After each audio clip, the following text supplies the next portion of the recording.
You saw last week the Liberator, an entirely 3D printed gun, a pistol that Cody Wilson, the leader of Defense Distributed, designed. The blueprints were made available on his website.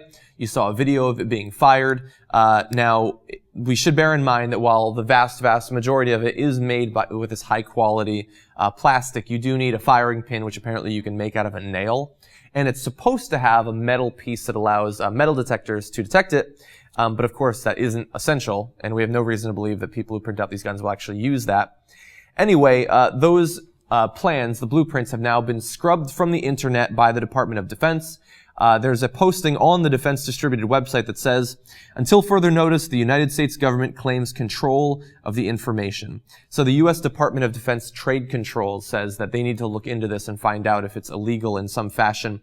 We also have a quote, by the way, from Cody Wilson, the developer of these blueprints. He says that they asked that I take it down while they determine if they have the authority to control the info, being the blueprints.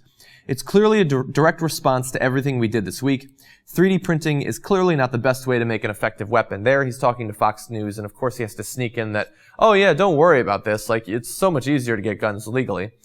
Which it very well might be, but if your only option is to do it illegally, this seems like a pretty good one, especially as the price of 3D printers goes down. So, the government took these plans off of the internet, despite the fact that 100,000 copies had already been downloaded from Defense Distributed just in that week. So, are we free and clear now of the 3D printed gun threat? Of course not. The Pirate Bay stepped in. They have taken these blueprints and made them a torrent that can be downloaded. It's already spread to other torrent sites as well. So despite the best efforts of the administration and of the Department of Defense to squash these 3D printed gun blueprints, they're now out there. We talked about this when the news first came out. Unless you take it down in the first quarter of a second, somebody's going to download it, they're going to upload it to a torrent site, and now it's out there. And look, this isn't the be-all, end-all of 3D gun blueprints. This one happens to work. You can fire one shot or whatever. Others will be made. Progress, it can't be stopped, really. Now, look, I know some people are going to say that I'm being hypocritical because I certainly do my fair share of torrent downloading.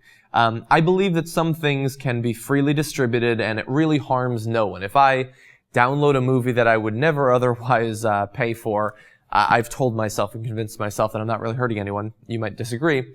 But in this case, we're talking about guns.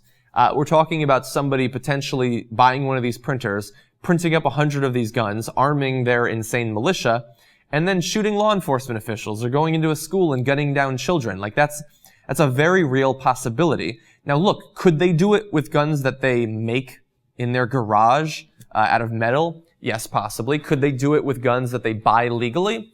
Yes, possibly. Both of those things would be easier to track for a number of different reasons than these 3D printed guns, which could conceivably just be melted down again after the crime was committed.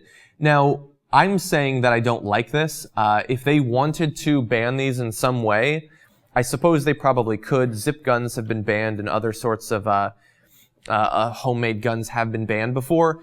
Do I think that that will make a difference in the long run? No, I really don't. I find this story to be kind of depressing because I don't want this sort of technology to spread. Not the 3D printers. I love those. I love the idea of having a replicator in my home.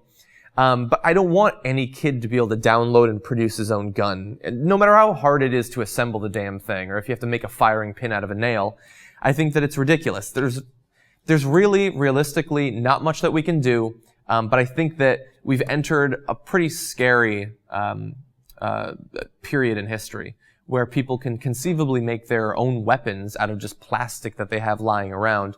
I don't know what we're going to do about this, but it's an interesting story. We're going to keep watch of it. I think that Cody Wilson, he has this obsession with liberty. He loves to talk about it, but I think that in the long run, he might very well be responsible, at least in some sense, for multiple deaths.